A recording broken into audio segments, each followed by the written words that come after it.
Hey, Michaela. Yes, Warwick. Got a question for you. Of course you do. What a surprise. Worst cab ride experience? Oh, that's easy. When I was starfished on the front lawn of my house because I'd gone out Christmas Eve and my friend was already half gone, and I thought I've got to play catch up. So I ordered some stronger drinks, but I actually think one of them must have been spiked or something because I got so drunk in an hour that the cab found me starfished on the front lawn. No, that's right. We had to catch a cab from the city to her house. And you don't even remember, do you? And then I actually vomited in my handbag. Oh, nice. Yeah, I think I've told a bit of this story before, Maybe. but I didn't want to pay the cleaning fee in the cab, so I thought the cheaper option would be to vomit in my handbag. Got to my friend's house, and she's had to ring he's now my husband. So how he kept me, I don't know, but he called Duncan, come pick me up, and he found me starfish on the front lawn. And I didn't tell anyone about my handbag. I just kept taking it. Kept carrying it around. And then got home and, as soon as I got out of the car, just dumped it, thinking I'll just chuck everything, my phone, everything away the next day. But nice. so that was probably the worst because that's really the only time I've vomited in public. Apologies to anybody who's got a really sensitive gag reflex listening to that. Welcome to the Tradies Business Show, helping you get off the tools and into true business ownership so you can spend more time doing the things that matter most.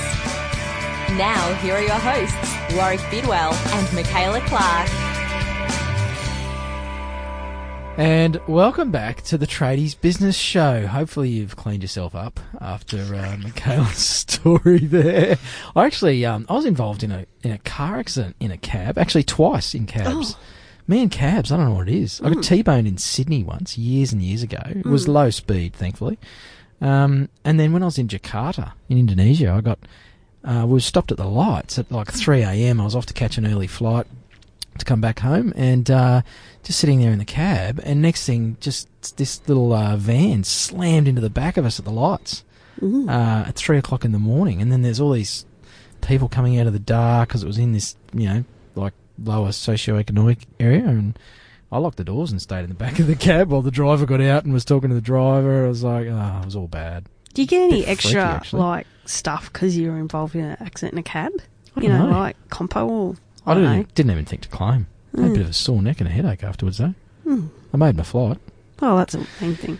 Yeah, slept on the way home for the first time in ages. So today's episode, we are actually kind of talking about cabs or the taxi cab industry, but it's about disrupting that, isn't it, Michaela? That is, right, Warwick. So there's been a lot of talk in the media lately about Uber and other sort of ride-sharing applications that are what they're saying is disrupting the taxi industry, and that's taking a traditional business model and turning it on its head and a whole new way to do business that's always been done the same way, so like disrupting the industry. Which is something that a lot of, I guess, business educators and coaches and those sort of people talk about is innovating. To stay ahead of the pack. It's not just about having keen pricing or great service or anything, but actually innovating and finding new ways to, I suppose, deliver a product or service. That's right, and it's really turning old industries on their heads. So I thought what I would do is sort of go undercover.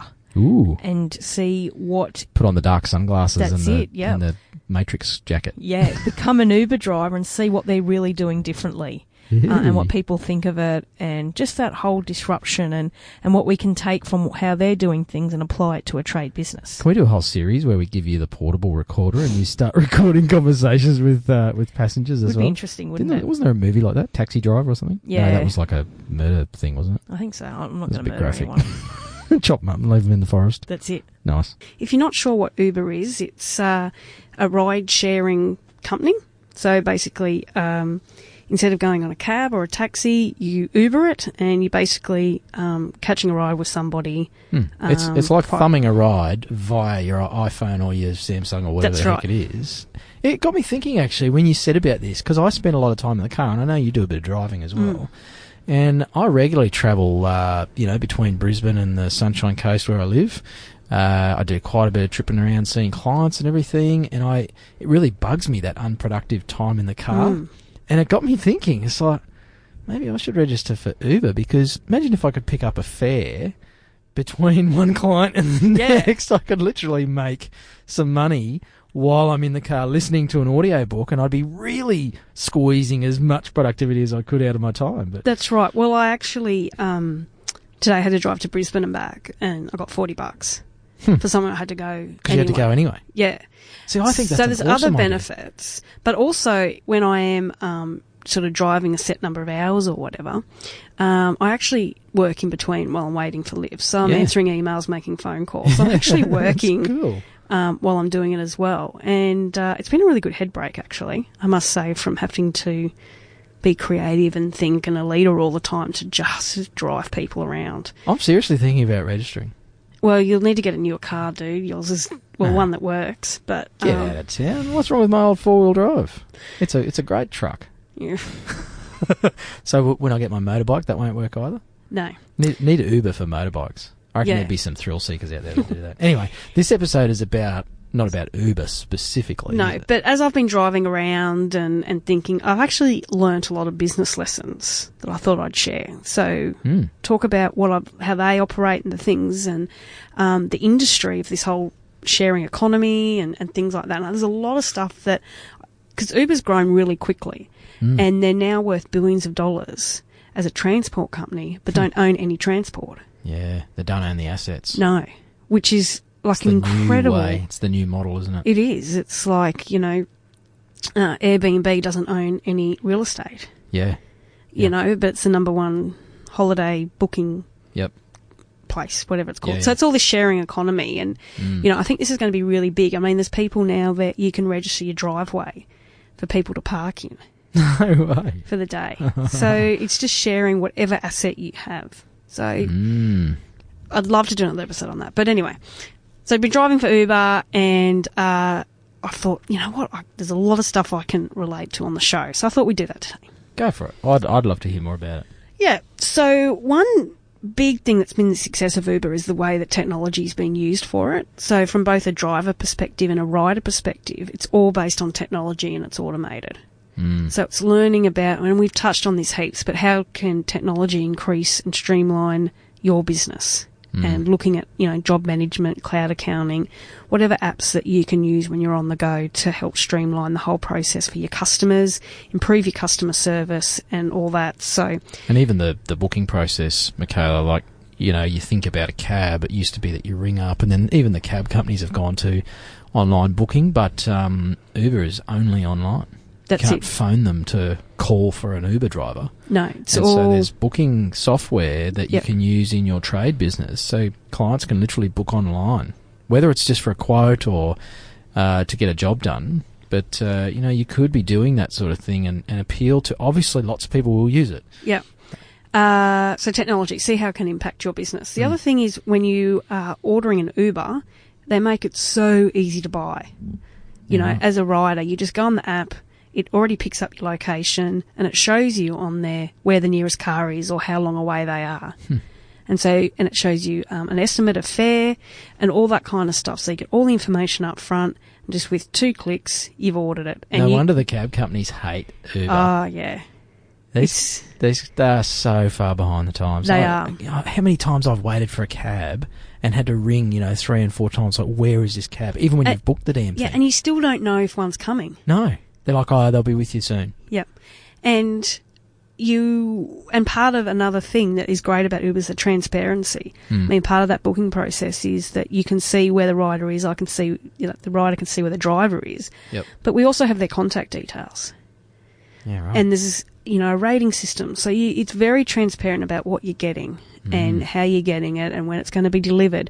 So how transparent are you in your trade business? Are you updating customers all the time of where the project is, where are you, all that kind of stuff. And a big thing about this transparency is that, how many times have people left things in cabs never to get them back again?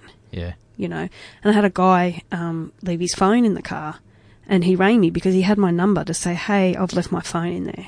And straight away, that's been because it's been so transparent, but just seeing where people are and all that. So how transparent are you in your business? Yep. The other big thing about the rapid success of Uber around the world is the word of mouth. and it's what are you delivering that can make people want to talk about your business? Until recently, they'd done no formal advertising. It was all word of mouth. Yep. And it's only recently in big ones like New York and certain cities that they're now actually doing radio and TV ads about Uber. But that was such a good product that was done differently that offered value for money. And so people will talk about it. Yeah. So what can people talk about your business? And we've talked about the importance of word of mouth many times on the show. So just looking back and It's just 'cause it's such a great experience. It so is. People talk about great experiences. That's right. Yeah. The really impressive part is, we've mentioned the technology side of it, but the automation that they've built into the onboarding process. So when you're a driver, it's all automated. So things like how many trips you've done and tips, and when you get to a certain level, you get an email or an SMS to say, try these things, this is what you're doing well, here's some reviews, you got all that. Completely automated. Even today, I've done 100 trips, so I got an email saying how much I'd made, how many people I'd met, and things like that. So there's this constant onboarding process that's automated, which, because they've got thousands of drivers around the world, but it just keeps you informed, you're learning and developing, and it's really smart the way that, they've created that automated process. The other big thing is the 1%ers, and we've talked about this before on the show. What's those little things that you can do that really make you stand out? And one thing that Uber encourage their drivers to do is have like mints and free water. Now, you would think, oh, well, that's, not that much. But when you think about it, whatever did you get from a cab? And the amount of people that jump in with the water and go, oh, well, how much is this? No, it's free. Oh, that's cool. And they take it. Yep. So, as a driver, that cost me, I buy 30 little water bottles from Aldi for $6. So what's that, per bottle? But the memory that it leaves, and, they just feel they got that little bit of extra value. So what's the 1%ers that you can be doing in your business? The other big thing is, of course, presentation, which we've talked about a lot. So good Uber drivers have beautiful, clean cars and they're well presented. So I know it's been a great way to have me clean my cars. It wasn't one of my strong points. Never cleaned it for me. No. It's probably because I wasn't paying you to get in it. So it's really important that, you are careful in how you present your car and, make sure things like the child locks are off the back seats, because I keep forgetting to undo them. People can't get out and they think you're a serial killer. So, yeah, same goes for your trade business. It's just taking the time to have the vans clean and the uniforms clean and all that sort of stuff. The number of offices that I go into, like reception areas of trade businesses, and there's old papers around and the floors, there's dust 3 inches thick in the corners. Like, people notice that stuff, even if it is subconsciously. That's it.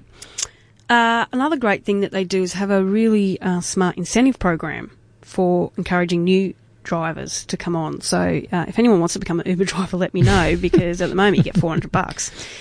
But it's about that encouraging, incentivising their drivers to encourage more people on the platform. So what incentive have you got for both your customers but also your staff in your business? And how can you increase their productivity or customer satisfaction through some kind of incentive program?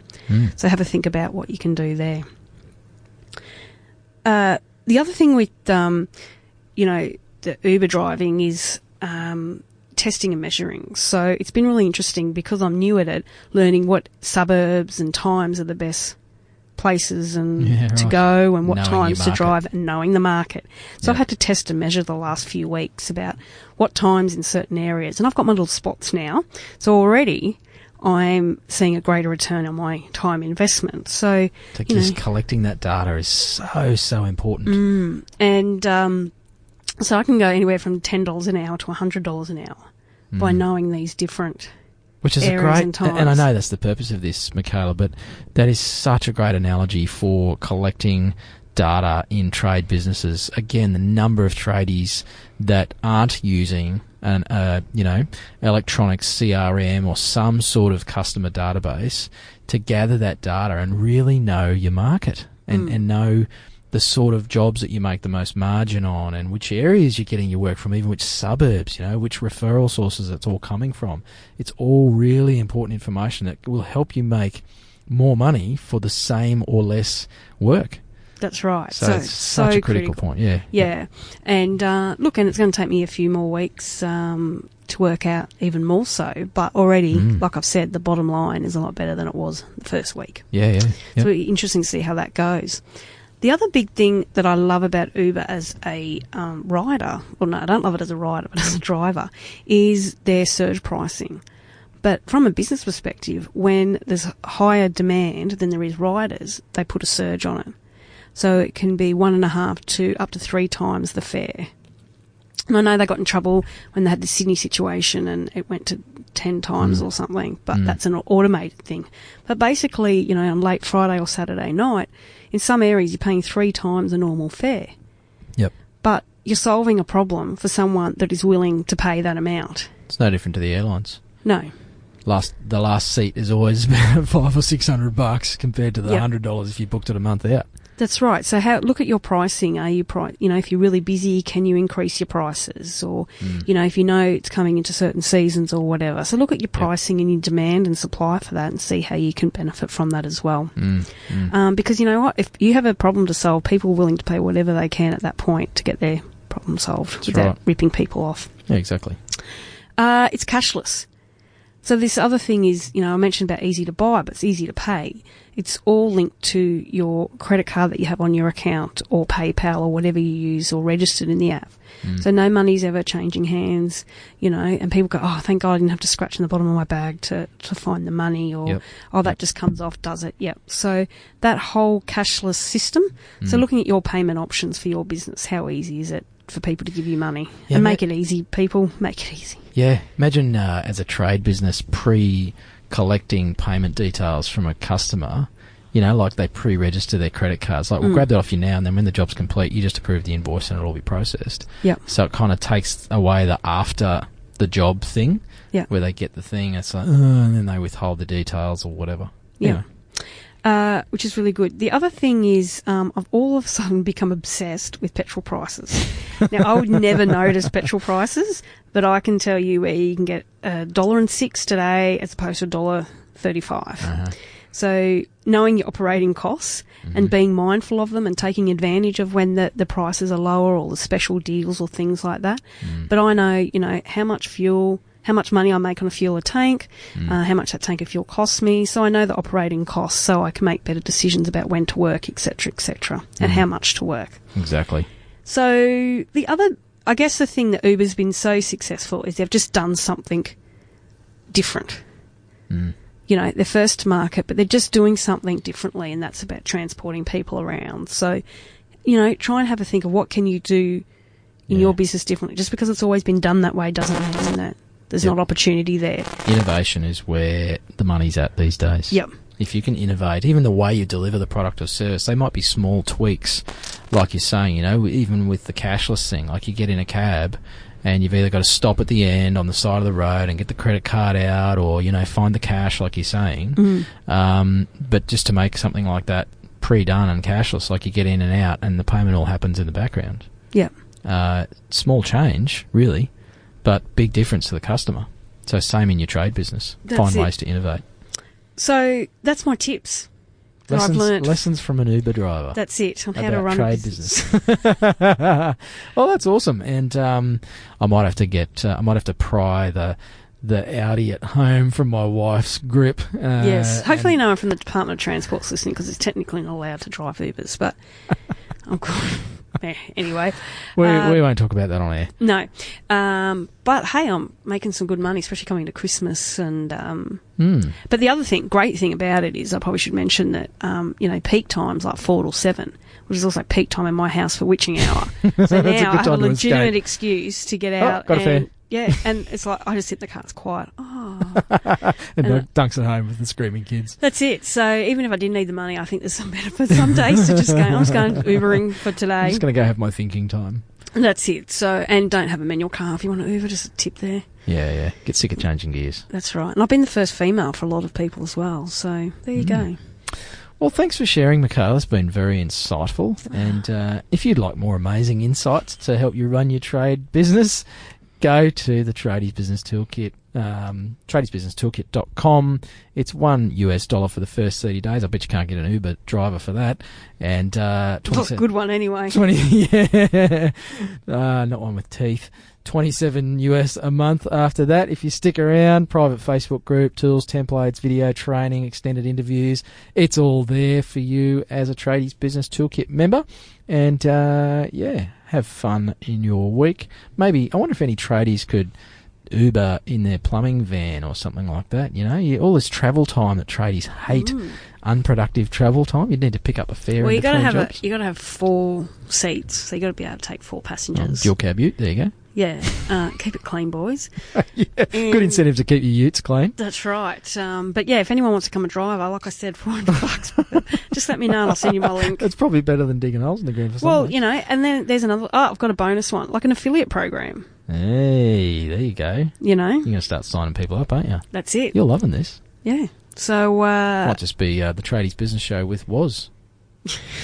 Michaela will have the Uber business show. Well, I did think about taking our recorder and asking people in the car, you know, what advice do they have to tradies or something like that. Yeah. But I think that'd be an interesting episode. But might do some more planning around that one. Yeah.